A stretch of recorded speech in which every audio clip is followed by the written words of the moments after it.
You can't be serious, man. You cannot be serious. Now, Don, we're going to calm down this segment. We've just going to try and see if I can understand what's going on with you, and you probably vice versa. But we're going to speak to a woman from, I think she's in Queensland. She's written a book. We won't preempt it too much, but she's written a book. No, we're not doing it now, Don. I'm just saying, coming up, we are going to speak to a woman who has written a book on You Can't Say That. It's about wokeism. And we think it will resonate with a lot of people that listen to this. That's what we think, Don. So what I thought we'd do now is the Dr. Ben, who wouldn't come on because we changed his time and he can't be jerked around. I think was what his message, the underlying theme of his message was, that we're not jerking anyone around who broadcasts to the whole of Australia, and if we change the date, he's just not fitting in with us. You've got to stick to what you said, and he'll condescend to come on, and as it's the wrong day, he said, no way. He said, no go today. He said, I come on at a regular time and don't jerk me around. I think that's what he was getting at. Might not be as strong as that. And also, he did say, don't give the shout-outs at the very start of the day, which you went straight into it. You went straight into the shout-outs. Can I give another shout-out? Right, go ahead. Christian Kimber. Now, I was looking for a coffee. I came to town on Sunday and I was looking for a coffee, and I finished up at the Armadale, that's right in front of my mouth. Don't you start. You are a control freak. I finished up in a quaint little shopping centre at Armadale, opposite the Toorak station, and I found a little coffee shop. But as I walked past a menswear shop, and I'm going to give a shout out to Christian Kimber. Does he listen? No, he doesn't. Well, then why are we giving shout-outs to people who don't listen? Because I went in and complimented him. He designs these clothing. He gets them made up overseas. They're unique. Oh, so they're not Australian. They are. He's Australian. Well, he came from England. I'll give you his background. No, I don't want his background. Because he came from England. They're not made in Australia. They're designed here in Australia, and they're uniquely Australian. And he gets them made up over in a sweatshop in Vietnam. No. In Belgium and Portugal. Bespoke? Are they bespoke? What's bespoke? Bespoke? Yes. You don't know what bespoke? No. Man, what's that got to do with clothing? Exactly. You said he gets them made up specially. They're bespoke, means they're one-offs for people who get items. They make them for them. They're bespoke. Anyway, these items, because there are no knitting mills, he's got knitwear, blazers and whatever else, and because the rag trade in Australia is stuffed, nobody makes anything anymore in Australia. Defunct. You've got to go overseas and get it. But as opposed to defunct, with what you are. So if you're a male, well, I don't see, you could be whatever you like, couldn't you? You could be anything you like, but if you're interested in fashion, I thoroughly recommend his store. It's in Rose Street, Armadale, and there's one in Johnson Street, Fitzroy, 264 Johnson Street, Fitzroy, and 10 or 1D Rose Street. Now, that is directly opposite the Toorak station. Christian Kimber, the way he styled the clothes, style, very, very unique. It's probably the best menswear range, because this reminds me, I'm interested, I've got a book called Sartorial Man. Is that you, Don? You're a sartorial not at man. all, Look at not you at today. all. Will you shut up for a moment? You look like a big stick. You've got brown pants on, a brown shirt. Sartorial Man is a book, like a paperback, put together by a photographer who travelled through Europe, America, and took photographs of different people in the way they are dressed and their uniqueness in their styling. And this is very reminiscent of that particular book and the styling in that book. So if you're a stylist or you're interested in getting something a little bit different, Christian Kimber. Yeah, well, wouldn't it be good if he'd listened to the podcast? Why? And we've wasted all this on someone who doesn't know we're giving him a shout-out. Somebody may go into him now and say, I listened to the podcast and your clothing was recommended. I tell you who listens to this, goes to bed at night listening to this. It helps him. He laughs himself to sleep, he told me. This is Greg Evans. Do you know who Greg Evans is? Greg and Sue Evans. Do you know who Greg Evans is? If you look at me like that and don't know who Greg Evans is, do you know who he is? Don? Tell me. If I said yes, you'd still go on and explain who Greg Evans is. Yes, I do know Greg Evans, so now tell me. Well, I'm just giving him a shout-out. Because he listens and he likes. I'm not sure he'll like today's repartee because he won't understand what's going on with you because you have been absolutely on another stratosphere today. And you're not with your shoulder and your pain level very low. Keep going. And Dr. Ben, who's not coming on, did you see he is outraged at... there was a march past of army veterans or something, and they weren't allowed to wear purple, or they were allowed to wear purple, showing that they're non-binary, or it's something to do with, Rachel Levine, who's a bloke who's the head of the New York Navy in America. He was outraged at that. We're giving him a shout out to him. Matthew, when I was down in Tasmania last week, I was down at Tasmania at a place called Smithton. And there was a boy, I told you this, I think, there was a boy sitting in the audience with a cap on. I did tell you that, didn't I? Yep. We're giving him and Jim was on crutches when I went to hospital. When I went to have my operation this time last week, it was done a week ago, Jim, who was on crutches, came out. He crutched himself out and said, Sam. Crutched himself Yep. out. Crutched himself. Yeah, he crutched himself out, Donnie. He was on the crutches and he said, Sam. And I thought, oh, God, here we go. No, and he was a very nice lad. He was in there. He'd broken his leg and he wanted to say, he crutched over to me. He crutched over to you. This is the first time I've heard of crutching. I know you can crutch sheep, but I didn't know a male could crutch. Well, this brings me to, now that I've got sidetracked, I'm told that you went out on a date. Date? Yeah, you went out on a date this week. Someone saw you driving your car. Did they? To this person's place. This car's getting around. Leon and Ben said they saw my car too. You remember I gave a shout out to Leon and Ben earlier, and they've seen the car Where'd as they well. see it? Well, they've just seen it around. Well, I reckon you might have gone crutching on a date. You drove over. Did you go on a date, or was that... No, I didn't go anywhere. You didn't? Did you drive a car over to meet someone at their house? I've driven the car. That's the only... Yeah, I've driven it everywhere. They said you... I meet people all the time. Well, anyhow, he crutched himself over and said hello, and he loves the podcast. And there was another boy there with his mother who had his face all bandaged up, and he had just had his wisdom teeth out, and his name was Matthew, and he said he loves the podcast. He loves it. And there's another boy, Nick, who said, when I said, do you remember that the person on Beaconsfield Parade is now living in a tent? He said, that is nonsense, that is rubbish. She's not there today. He says, that is nonsense, that is rubbish. And he texted in and he said, I want to apologise. I saw the tent and I saw her living in the tent. Well, I went past today and she's not there. So she must put it up and put it down periodically, or so she must sleep in it at night. But he said his apologies. He did say that she didn't sleep in a tent, but he sent me a picture of her and the tent. So there are the shout-outs. Phoebe was going to come in. Now, hang on, I've got another shout-out. Well, Phoebe's she's a shout-out. She's an apology. She was coming in today.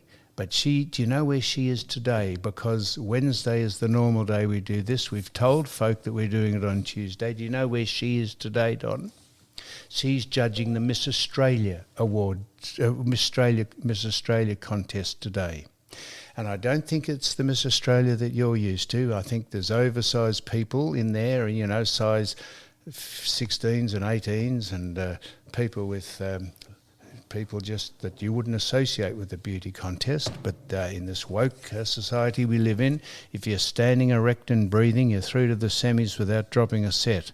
Who's the best known Miss Australia. Did Elle Macpherson win it? No. Oh. Do you remember Tanya You Verstack? were married one. You married one, No, didn't you? Victoria. Oh, you married a Miss Victoria. Now, Did you marry her because she won Miss? Just listen. Who was the famous Miss Australia? Miss Pinder? What about her? Well, I don't know, but I do remember Tanya Verstack. Yeah.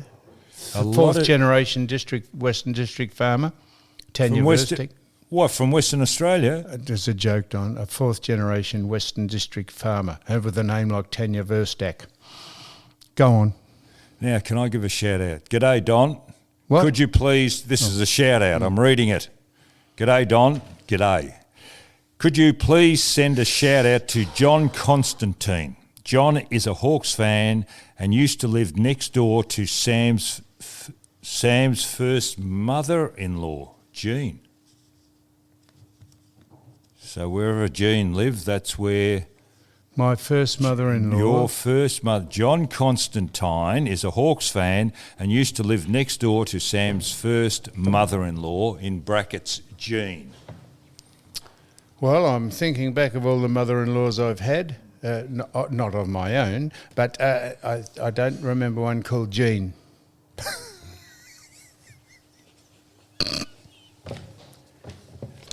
I don't recall a mother-in-law of mine being called Jean. But look, I could be in error. I've just forgotten them all. My first mother-in-law was a faith healer, which was surprising because her friend was a blue healer. I might have been Jean, I don't know. So you're sending a cheerio out to Jean, are you? No. Who are you sending it out to? You're an idiot. John Constantine. John's claim to fame is he lived... Is it Constantine or Constantine? Constantine. Constantine. Constantine. Not Constantine. Oh, just shut up. All right. And his claim to fame is he used to live next door to your first mother-in-law. Okay, called And he's Jean. a Hawks fan. I don't believe I've ever had a mother-in-law called Jean. But anyhow, well done. So you're shouting out to him. Now here's Mick Christian. That was... Yeah, Mick Christian. Mick Christian not only wants these shout-outs, he's actually sent them in letter form. Look at that, letter form. Here, you can hear it. This is it. A shout-out, please, to Wowzer from Mildura. Let Sam and Don know I look forward to listening to it every Wednesday. It's like the light of the week. It's like the light of the week. Thanks again, Mark Crow. That's obviously Mr. Wowzer, is it? Yeah, love a shout-out for my old man Tiny from the Gold Coast. Tiny's either a dwarf or he's a very big man, because you usually call very big men tiny, don't you? You know, Tiny Williams, don't you, Don? Cheers, legends, love the paddy. Poddy. What? Poddy, love the poddy. That's Matt Littlechild. His name's Littlechild. Love the podcast, boys. Albert Hendricks from Seymour. Never miss, and this is another one, never miss a podcast, lads. In fact, I listen to it each episode twice every week. Michael Lowe from Launceston. And this is long-time listener, she starts off. Remember Casey Kaysen? Yes. He's a long-time listener. He'd be dead now, Casey Absolutely, Kaysen. he'd be dead now, yeah. He used to do long-time listener, first-time entrant or first-time caller. Ruth Murphy, and you know now Ruth Murphy lives in the Eureka Tower. This is in very big, high, tall skyscraper in Melbourne, if you're wondering what the Eureka Tower is, and she is 80 years old today. Don, Happy birthday. Sing it. Sing happy birthday to Ruth. Well, Go my on. voice is not as good as yours. Well, just say it. You've got to know your limitations. Happy and one- birthday to Ruth. Come on, happy Go on, do birthday. your Frank Sinatra. Frank Sinatra singing Well, happy birthday. Don, sing happy birthday with You- me. you sing Take your your hand away from your face. You sing your happy birthday. Well, come and on, your let's Frank do it Sinatra, together. No. All right. Well, good on you, Ruth. Don won't sing happy birthday to you. But I do wish Ruth happy birthday. And Les Shearer, he's from Burnie. He wants a shout out. And here we go. We're going over the price. Here we go again. This is Sam Parsons writes, could I get a shout out from the boys again? Love the podcast and would love to talk to Don about farming and agriculture. And if Sam Newman would like to know about the local knowledge of how much natural gas there is out at sea from Narrandera around to the fact that it's piped to South Australia and then New South Wales and then shipped to China, he would be gobsmacked. He's saying that we collect natural gas from the gas fields out in the ocean in South Australia and New South Wales. We bundle it all up, store it, and then send it to China. What's he saying about Narrandera? He says, I would like to know, if you'd like to know about the local knowledge of how much natural gas there is out there, out to sea from Narrandera. And Narrandera's in the middle of New South Wales. Come on. Don't poof I just said. If you'd like to know about how much gas is from Narrandera and the fact that it is piped from South Australia and New South Wales to China, he'd be gobsmacked. He's saying that Narrandera is in New South Wales, isn't he? From Sam Parsons, the dairy farmer from Narrandera, west from Warragul. Warrnambool. Please don't like to name drop, but Geelong great and late Paul Couch is my second cousin. Do you think that's name dropping? Saying that Paul Couch is his second cousin? What does that mean? He's his brother's friend. Almost forgot Sam Newman did say on the episode he would love to drive a B-double sometime. He spells double D-U-double-B-L-E. A B-double semi on its, and that's on my bucket list to drive a B-double. But I've driven a B-double out at the boy's farm, who was the captain of the Fremantle Dockers. Yes, what's his name? Fife. What's his name? Matthew Fife? The boy. Yeah, the boy. The boy. The boy. The boy. Yeah. Well, he's a boy The to boy. us, Don. He's a lovely boy, and his family were fantastic. And we drove out, or we flew out to Cape Grace or Lake Grace, where he's got a big property, and I drove a bit more bigger than a B double. I drove a large road train which carries sheep. That was an experience, Don. I think his name's Matthew Fife, isn't it? Do you remember the captain of the West Dockers? Was, unfortunately, injury has taken its toll with Is him. his But name he Matthew? was Nat Fife. He was Nat Fife.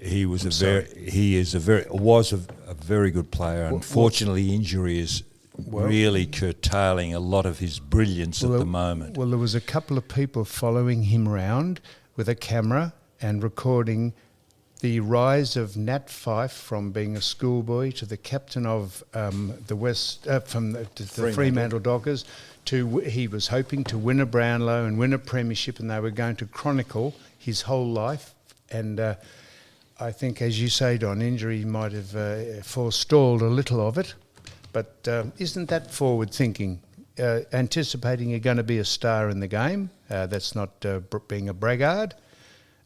Anticipating you're going to be a star in the game and chronicling it on film and recording it. Talking about stars, have you watched the World Athletics Championship? Yes. Isn't it fantastic It's to brilliant. watch the best at anything? It's brilliant. The last 6 weeks, there's just been this, as I was mentioned last week, the swimming, the basketball, the soccer.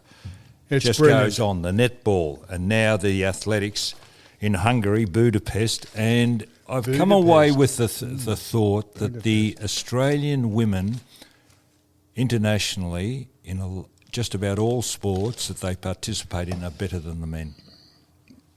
Yep. I agree with you, Don. The women are fantastic, and I've been watching it all. So I noticed the tickets for the Grand Prix went on sale again just recently, and they've been snapped up. I love the Grand Prix except for the race.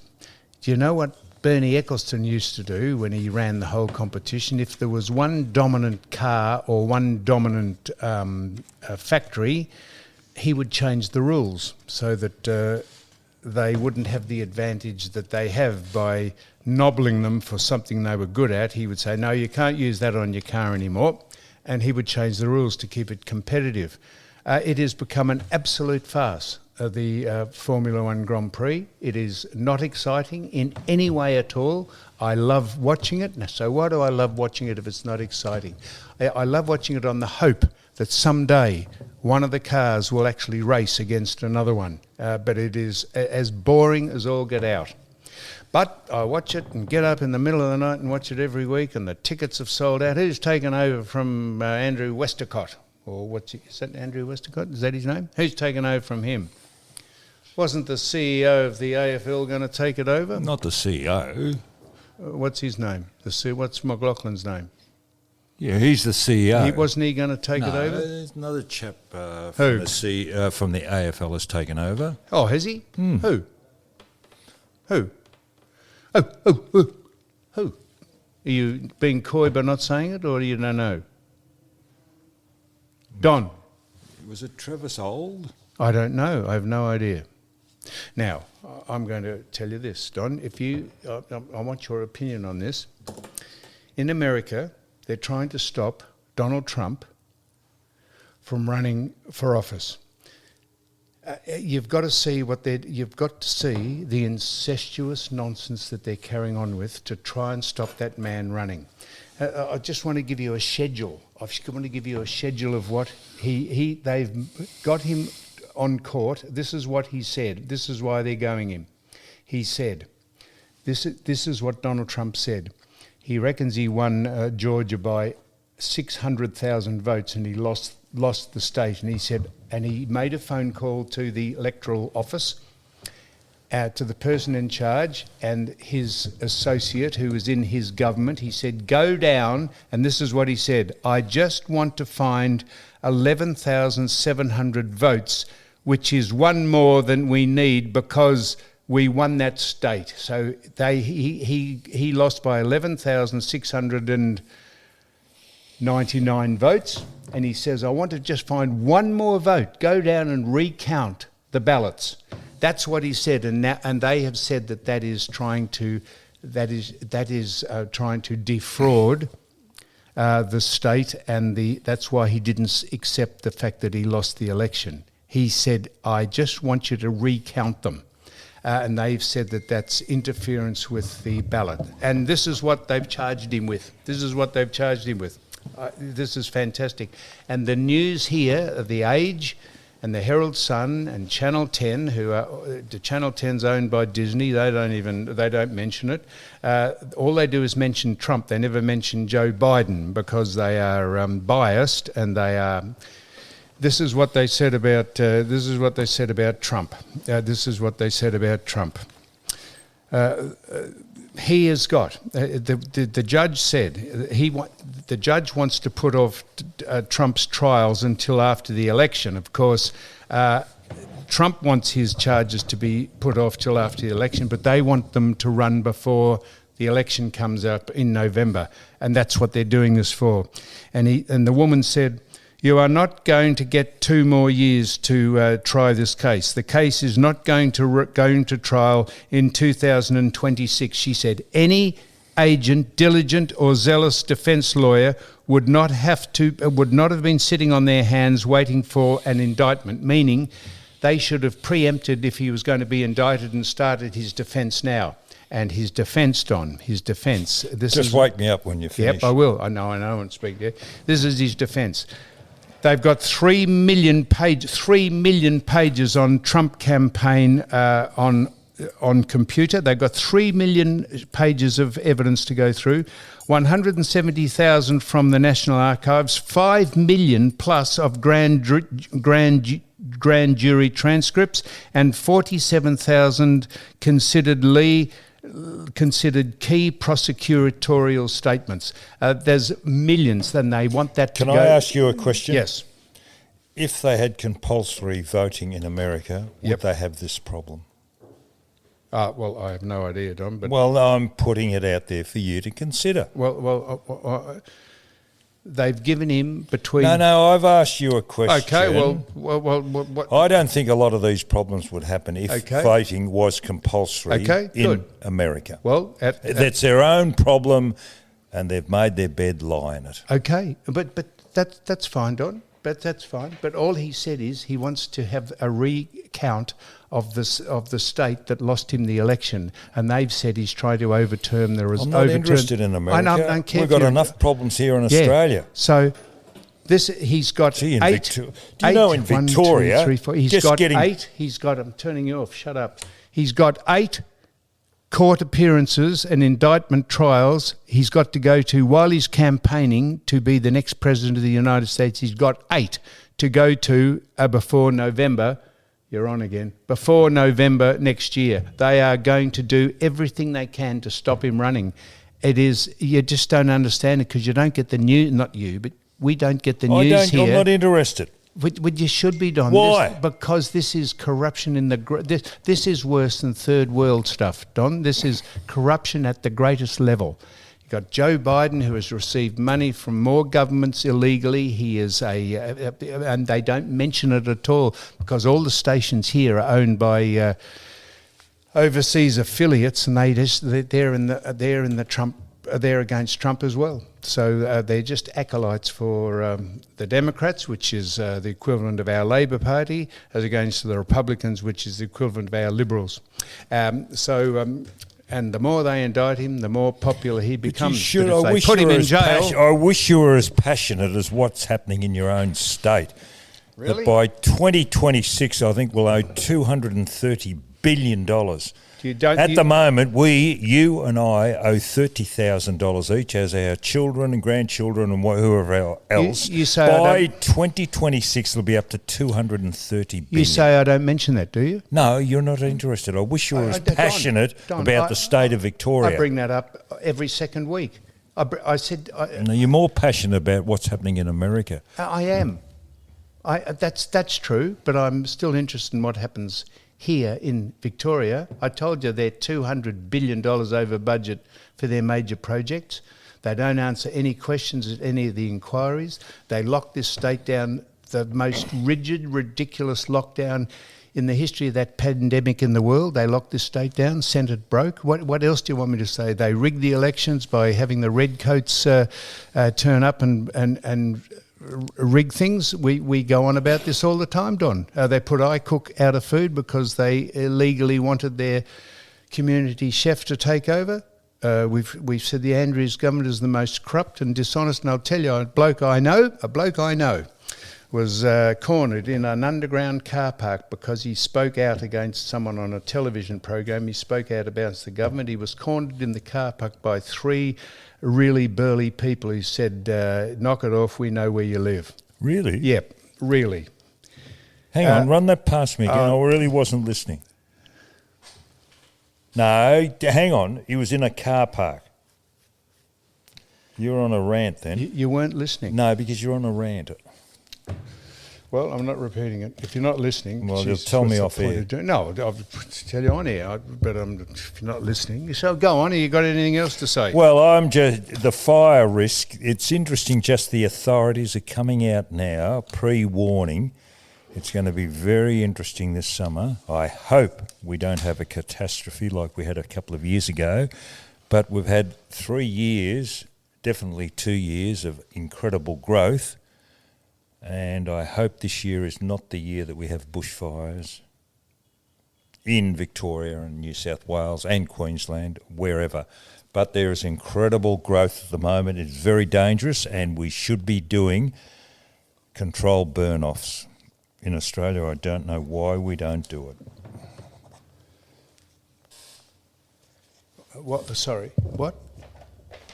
What did? Oh, sorry, I wasn't listening. What did you say? Did you then? go to sleep again? What? I wasn't listening. You just look like you've woken up too. What did you say then?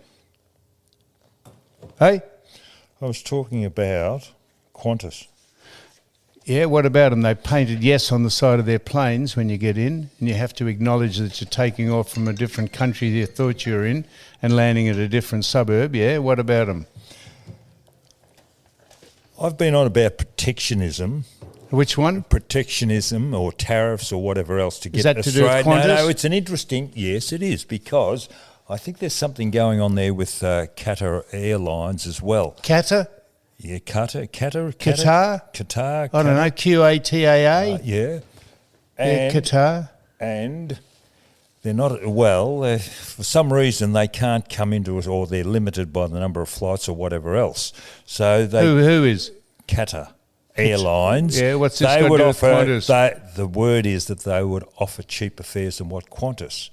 So it's interesting, if Qantas have got to compete, they've got to cut their costs, right? Now that means that they're going to reduce their workforce in order to cut costs, aren't they? I don't know, Don. Well, you think it through. No, It's I'm listening to you think it through for me. You said Qatar have got cheaper airlines, cheaper fares they're than being Qantas. limited about coming into Australia. And Qantas are going to bar this is them, the are only they? way Australia's going to compete internationally. Yeah, well, we're not going to compete internationally. Yeah. Internally. So what's your point? Well, if you're going to have tariffs or protection, you've got to suffer. And it is the people now complaining about the cost of airfares. Yes. About travelling. But if they want to stay in their job, you just got to put up with that. Otherwise, there's going to be a big reduction. I said I know a person who was speaking publicly on a public forum on the television, who was speaking out about the Andrews government, who was cornered in a car park, an underground car park, and told that that the people who cornered him know where he lives and he should knock off criticising the government. Jeez. That man I know. That's heavy. Yes, that's heavy, Don. Talking about heavy, I had to go to the police station the other day, and while I was waiting in the reception area, I don't know if you've been to one. I suppose it's in every reception area. They've got photos or pictures of missing people. Have you? I don't know if you've seen it. Well, why didn't they take a photo of them when they were in there having their photo taken? Well, missing people. Why didn't they grab them then? How can people just disappear without a trace? So when they were in there having their photo taken... No. They've got a poster up of missing people. Then? Of missing people. Mm-hmm. And they had got their photographs. photos? Yes. Well, they must have gone in to have their photo taken. Well, why didn't they grab them then? A relative may have had a photograph and given it to the police, and they've published the photograph. It's taken 4 times for me to say that. How can people just disappear without trace? I'm going to try this again. Why, when they took their photos, when they were in there, why didn't they keep them then rather than let them go missing? Don, why didn't they do that? Would have saved a lot of time. Listen, smart ass, I understood you the first time. I think I've come down the lush. But how can people just disappear without a trace? I said this the other day. If you try to dissolve into the world, you'd eventually be found. And you said to me, no, that's not right. You said to me, no, that's right. You go up to some wilderness up in the north of North America somewhere, and you just live up there in a little stone hut and go out fishing. And I said, well, someone would eventually see you. And they'd say, that's how you get caught. You would melt into a bigger place. You could not dissolve yourself. If you couldn't go overseas and disappear, Don, someone would eventually recognise you. Someone would eventually recognise you. Don't you think? Thoughts were running through my head that there could be a serial killer out there knocking people off if they just disappear off the face of the earth. Right, okay, that's it. That's it, Don. Well, you've stumped me today. You have actually stumped me today, and we're winding this up.